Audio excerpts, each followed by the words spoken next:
श्रीमद् वाल्मीकीय रामायण अरण्यकांड 32वां सर्ग 25 श्लोक। सारांश। शूर्पणखा का लंका में रावण के पास जाना। आरंभ। ओम श्री गणेशाय नमः।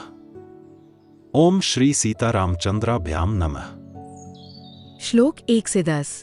उधर शूर्पणखा ने जब देखा कि श्रीराम ने भयंकर कर्म करने वाले 14,000 राक्षसों को अकेले ही मार गिराया तथा युद्ध के मैदान में दूषण, खर और त्रिशिरा को भी मौत के घाट उतार दिया, तब वह शोक के कारण मेघ गर्जना के समान पुनः बड़े जोर जोर से घोर चित्कार करने लगी। श्रीराम ने वह कर्म कर दिखाया जो दूसरों के लिए अत्यंत दुष्कर था। यह अपनी आंखों देखकर वह अत्यंत उद्विग्न हो उठी और रावण द्वारा सुरक्षित लंकापुरी को गई। वहां पहुंचकर उसने देखा रावण पुष्पक विमान अर्थात सतमहले मकान के ऊपरी भाग में बैठा हुआ है। उसका राजोचित तेज उद्दीप्त हो रहा है तथा मरुदगणों से घिरे हुए इंद्र की भांति वह आसपास बैठे हुए मंत्रियों से घिरा हुआ है। रावण जिस उत्तम सुवर्णमय सिंहासन पर विराजमान था वह सूर्य के समान जगमगा रहा था। जैसे सोने की ईंटों से बनी हुई वेदी पर स्थापित अग्निदेव घी की अधिक आहुति पाकर प्रज्वलित हो उठे हों, उसी प्रकार उस स्वर्ण सिंहासन पर रावण शोभा पा रहा था। देवता, गंधर्व, भूत और महात्मा ऋषि भी उसे जीतने में असमर्थ थे। समरभूमि में वह मुंह फैलाकर खड़े हुए यमराज की भांति भयानक जान पड़ता था।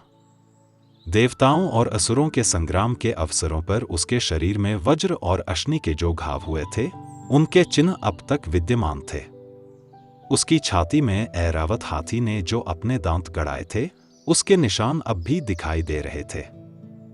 उसके 20 भुजाएं और 10 मस्तक थे। उसके छत्र, चवर और आभूषण आदि उपकरण देखने ही योग्य थे। वक्षस्थल विशाल था। वह वीर राजोचित लक्षणों से संपन्न दिखाई दे रहा था। वह अपने शरीर में जो वैदूर्य मणि अर्थात नीलम के आभूषण पहने हुए थे उसके समान ही उसके शरीर की कांति भी थी। उसने तपाए हुए सोने के आभूषण भी पहन रखे थे। उसकी भुजाएं सुंदर, दांत सफेद, मुंह बहुत बड़ा और शरीर पर्वत के समान विशाल था। देवताओं के साथ युद्ध करते समय उसके अंगों पर सैकड़ों बार भगवान विष्णु के चक्र का प्रहार हुआ था। बड़े बड़े युद्धों में अन्यान्य अस्त्र शस्त्रों की भी उस पर मार पड़ी थी। उन सब के चिन्ह भी दृष्टिगोचर हो रहे थे। श्लोक 11 से 20। देवताओं के समस्त आयुधों के प्रहारों से भी जो खंडित न हो सके थे, उन्हीं अंगों से वह अक्षोभ्य समुद्रों में भी क्षोभ एवं हलचल पैदा कर देता था। वह सभी कार्य बड़ी शीघ्रता से करता था। पर्वत शिखरों को भी तोड़कर फेंक देता था, देवताओं को भी रौंद डालता था। धर्म की तो वह जड़ ही काट देता था और पराई स्त्रियों के सतीत्व का नाश करने वाला था। वह सब प्रकार के दिव्यास्त्रों का प्रयोग करने वाला और सदा यज्ञों में विघ्न डालने वाला था। एक समय पाताल की भोगवतीपुरी में जाकर नागराज वासुकी को परास्त करके तक्षक को भी हराकर उसकी प्यारी पत्नी को वह हर ले आया था। इसी तरह कैलाश पर्वत पर जाकर कुबेर को युद्ध में पराजित करके उसने उनके इच्छानुसार चलने वाले पुष्पक विमान को अपने अधिकार में कर लिया था। वह पराक्रमी निशाचर क्रोधपूर्वक कुबेर के दिव्य चैत्र रथ वन को, सौगंधित कमलों से युक्त नलिनी नाम वाली पुष्करिणी को, इंद्र के नंदन वन को तथा देवताओं के दूसरे दूसरे उद्यानों को नष्ट करता रहता था। वह पर्वत शिखर के समान आकार धारण करके शत्रुओं को संताप देने वाले महाभाग चंद्रमा और सूर्य को उनके उदय काल में अपने हाथों से रोक देता था। उस धीर स्वभाव वाले रावण ने पूर्व काल में एक विशाल वन के भीतर 10,000 वर्षों तक घोर तपस्या करके ब्रह्माजी को अपने मस्तकों की बलि दे दी थी।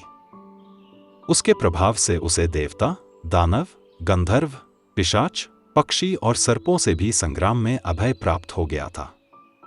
मनुष्य के सिवा और किसी के हाथ से उसे मृत्यु का भय नहीं था। वह महाबली राक्षस सोमसवन कर्म विशिष्ट यज्ञों में द्विजातियों द्वारा वेद मंत्रों के उच्चारण पूर्वक निकाले गए तथा वैदिक मंत्रों से ही सुसंस्कृत एवं स्तुत हुए पवित्र सोम रस को वहां पहुंचकर नष्ट कर देता था। समाप्ति के निकट पहुंचे हुए यज्ञों का विध्वंस करने वाला वह दुष्ट निशाचर ब्राह्मणों की हत्या तथा दूसरे क्रूर कर्म करता था। वह बड़े ही रूखे स्वभाव का और निर्दयी था। सदा प्रजाजनों के अहित में ही लगा रहता था। श्लोक 21 से 25। समस्त लोगों को भय देने वाले और संपूर्ण प्राणियों को रुलाने वाले अपने इस महाबली क्रूर भाई को राक्षसी शूर्पणखा ने उस समय देखा। वह दिव्य वस्त्रों और आभूषणों से विभूषित था। दिव्य पुष्पों की मालाएं उसकी शोभा बढ़ा रही थी।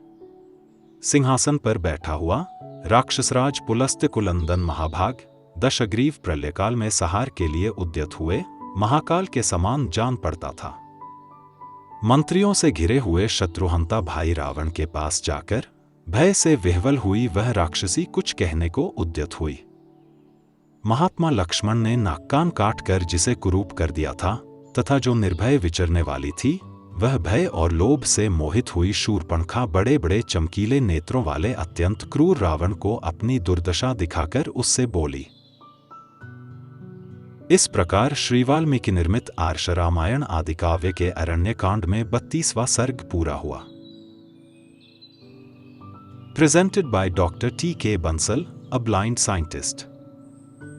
Please like and share this video, and don't forget to subscribe my channel. Jai Shri Ram.